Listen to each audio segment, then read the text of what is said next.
अब चलो उर्दू नावल के बारे में अब बात कर लेंगे, ठीक है, कि उर्दू नावल है क्या एक्चुअल में, इसकी तारीफ़, आगाज़, इसकी तारीफ़, अज्ज़ा, आगाज़, है ना।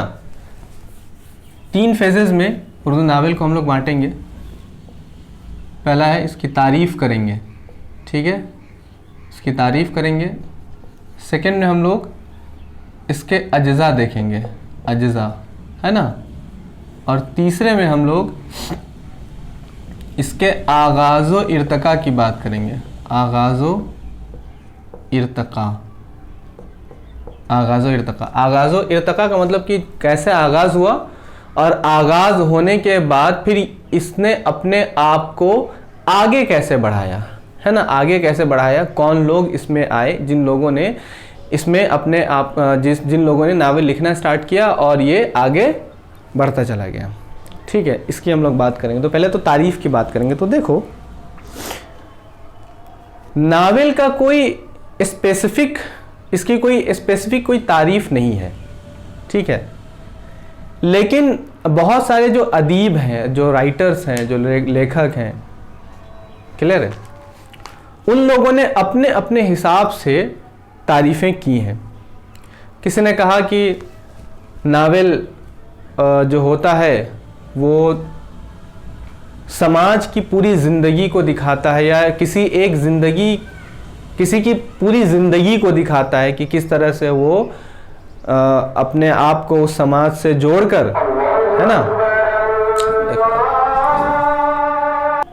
है ना, तो सबने अपने अपने तरीक़ों से जो तारीफ़ें की हैं। अब उन्हीं में से कई तारीफ़ें ऐसी हैं जिन्हें आप लोगों को समझाने के तौर पर ये तारीफ़ें बता दी जाती हैं, है ना, और वो सही भी है। किसी ने बहुत मुख्तसर अंदाज में तारीफ़ की है, किसी ने थोड़े लंबे अंदाज में तारीफ़ की है, और किसी ने इस तरह से तारीफ़ किया है कि दोनों आपस में ही वो तारीफ़ें मिल गई हैं, तो वो एक अच्छी तारीफ़ बन गई। तो अब हम लोग इसकी तारीफ़ करेंगे। आप समझ रहे हैं ना कि मैं कहना क्या चाहता हूँ नावल के बारे में। नावल देखिए, आप उन्हीं तब्दीलियों को, जो समाज में तब्दीलियों के बारे में हम लोगों ने डिस्कस किए हैं, उन्हीं तब्दीलियों की वजह से किसी एक ज़िंदगी के ऊपर या एक से ज़्यादा ज़िंदगी के ऊपर कितना गहरा असर हो सकता है, कैसे वो अपने आप को आगे बढ़ाता है, कैसे वो अपने आप को पीछे लेकर जाता है, कैसे उसकी ज़िंदगी बदल जाती है उस समाज के बदलने की वजह से, या उसके बदलने की वजह से वो समाज की ज़िंदगी बदल जाती है। मतलब दोनों ही एक दूसरे से क्या हैं, मिले हुए, जुड़े हुए हैं। एक शख्स की ज़िंदगी बदली तो उसके बदलने की वजह से समाज की ज़िंदगी बदल गई, समाज की ज़िंदगी बदली तो उसकी वजह से एक शख्स की ज़िंदगी बदल गई। एग्ज़ाम्पल के तौर पे कोई पढ़कर कामयाब हुआ, है ना, अब उस पढ़ाई को देखकर, उस कामयाबी को देखकर उसके मोहल्ले के जितने भी लोग होंगे अपने बच्चों को स्कूल भेजना स्टार्ट करेंगे कि वो पढ़कर इतना आगे बढ़ा है तो मेरे बच्चे भी उसी की तरह आगे बढ़ें। तब्दील हुई। कोई डाकू आया और जो भी मोहल्ला है उस मोहल्ले के जितने लोग हैं उन सभी के घरों में सब ने पैसे वैसे जो भी थे सब लूट लिए, लेकर चले गए। तब्दील हो गया। अब उसके यहाँ खाने पीने और फलां ढिमकाने की दिक्कतें आ गई, बाढ़ आ गई, ज़िंदगी तब्दील हो गई। भूकंप आ गया, ज़िंदगी तब्दील हो गई। ज्वालामुखी आ गई, ज़िंदगी तब्दील हो गई।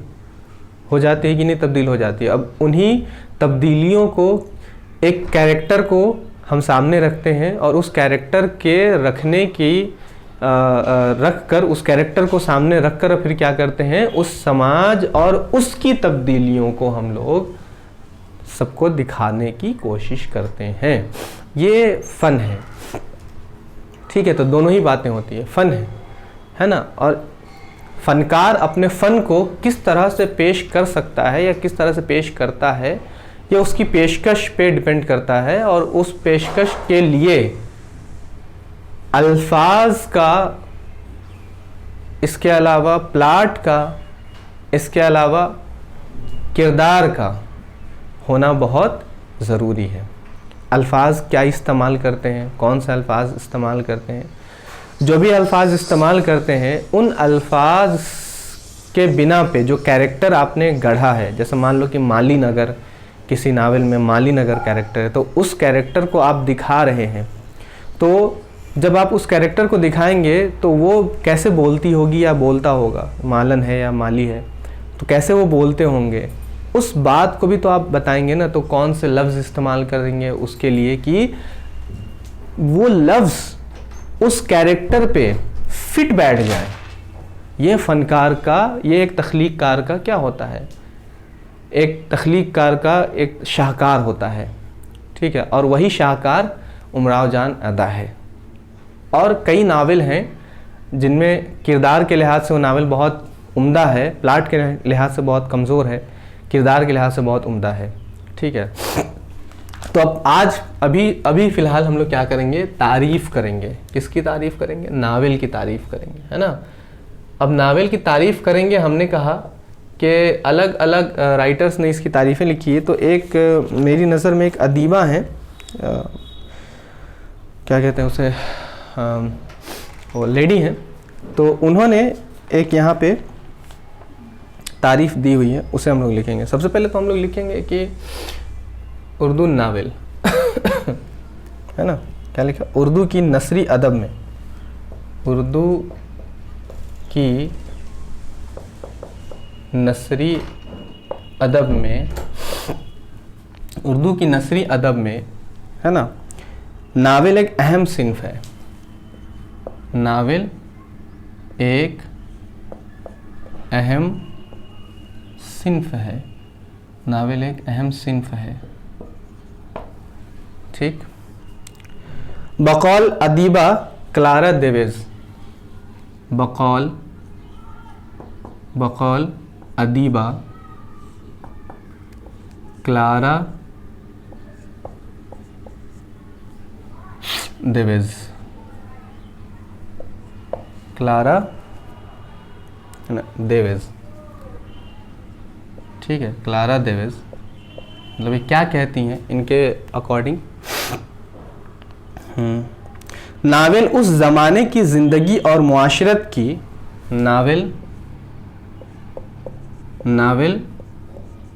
उस ज़माने की, नावल उस ज़माने की ज़िंदगी और मुआशरत की, ज़िंदगी और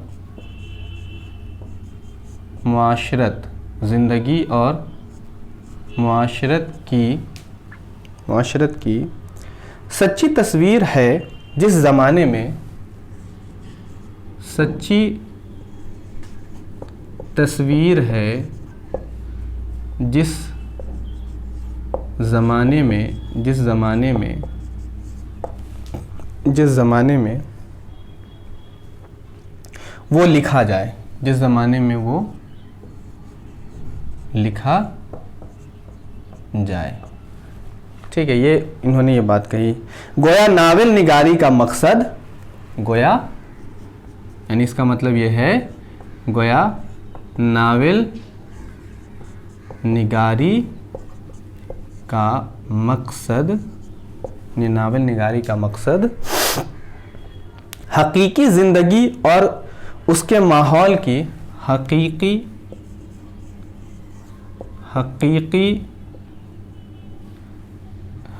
ज़िंदगी और उसके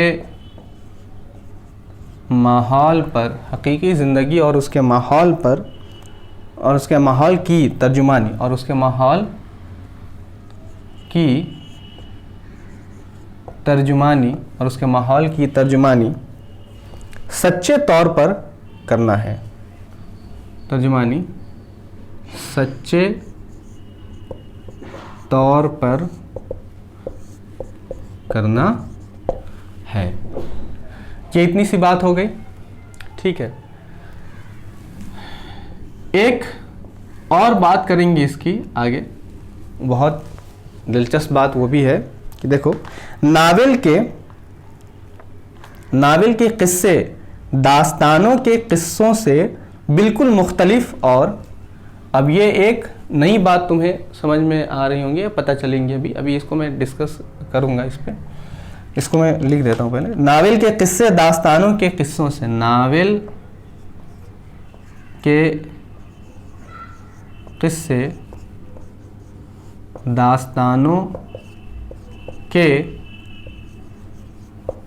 किस्सों से, दास्तानों के किस्सों से बिल्कुल मुख्तलिफ और बिल्कुल मुख्तलिफ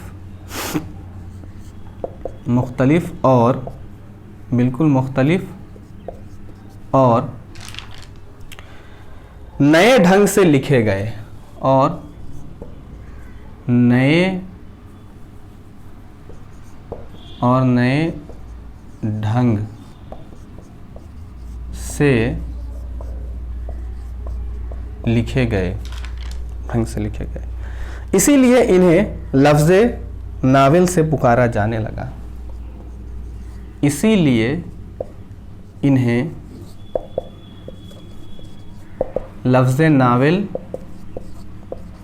से पुकारा जाने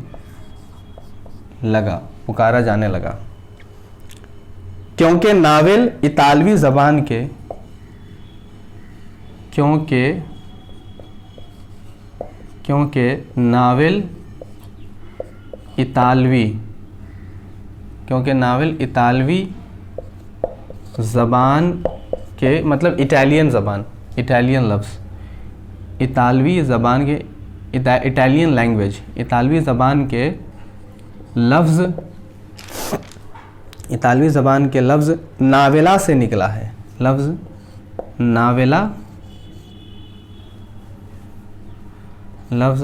नावेला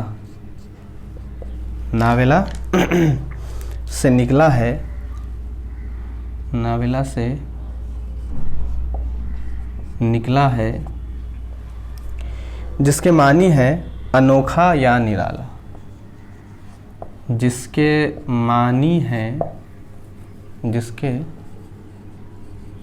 मानी है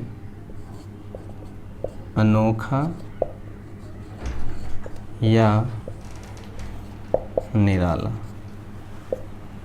या निराला, ठीक है।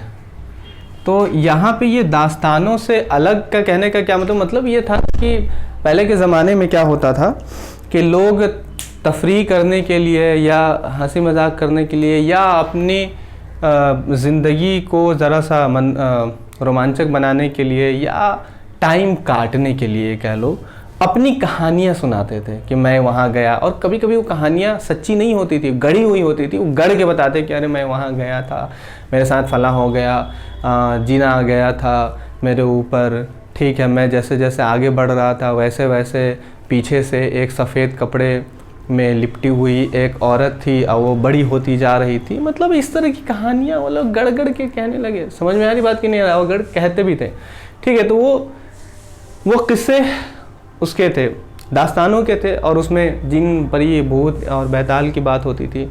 लेकिन जब नावल लिखा गया तो नावल में ऐसी बात नहीं हुई। नावल में सच्चे लोगों की, यानी कि हम और आप की वहाँ पे बात होने लगी। हीरो हीरोइन जो भी थे वहाँ पे कोई शहज़ादा और शहज़ादी नहीं थे। वहाँ पे कौन थे?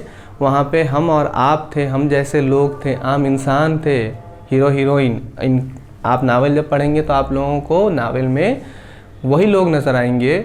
ऐसा लगेगा कि हमारे समाज की बात हो रही है, हमारी बात हो रही है, मेरी अपनी बात हो रही है। शहज़ादा शहज़ादियों की, परियों की, भूत बैताल शैतानों की बात यहाँ पे नहीं हो रही है। वो सब दास्तानों में हुआ करती थी। तो इसीलिए ये इसका जो ढंग था, इसका जो अंदाज़ था वो बहुत ही नया था, जिसकी वजह से इसको अनोखा या निराला कहा जाने लगा। और फिर इसका लफ्ज़ निकल कर आया नावल, और यही नावल लफ्ज़ नावेला से निकला हुआ है। तो नावेला से नावल बना है ना। नावेला लफ्ज़ ये इटालियन लैंग्वेज का लफ्ज़ है और इसका मतलब अनोखा या निरालापन होता है, ठीक है। इसी से बन गया क्या? नावल। यानी कि नावेला जब गया अंग्रेज़ी में तो नावल बन गया, और अंग्रेज़ी के तवस्सुत से फिर उर्दू में ये लफ्ज़ आया, या अंग्रेज़ी के तवस्सुत से ये सिनफ़े सुखन हमारे यहाँ आई, उर्दू में आई, ठीक है। तो हम लोगों ने नावल को नावल ही रहने दिया। आ रही बात समझ में? नावल निगारों में जो सबसे पहला नावल निगार है ना, वो कौन है? सबसे पहला नावल निगार, यहाँ पे लिख दे रहा हूँ, पहला नावल निगार, पहला नावल निगार माना जाता है, पहला नावल निगार माना जाता है डिप्टी नज़ीर अहमद को, डिप्टी नज़ीर अहमद को। और पहला नावल कौन है? पहला नावल है मिरातुल उरूस, मिरातुल उरूस, पहला नावल है मिरातुल उरूस, ठीक है। तो ये डेफिनेशन आप लोगों को, मुझे जहाँ तक उम्मीद है, ये डेफिनेशन आप लोगों को बखूबी पता हो गई होगी। अब ये डेफिनेशन थी, इसके बाद हम लोग इसके अज्जा की बात करेंगे। अज्जा क्या होते हैं अभी हम लोग, इसको आप लोग लिखें, अभी थोड़ी देर में हम लोग देखते हैं इसको, है ना। चलो।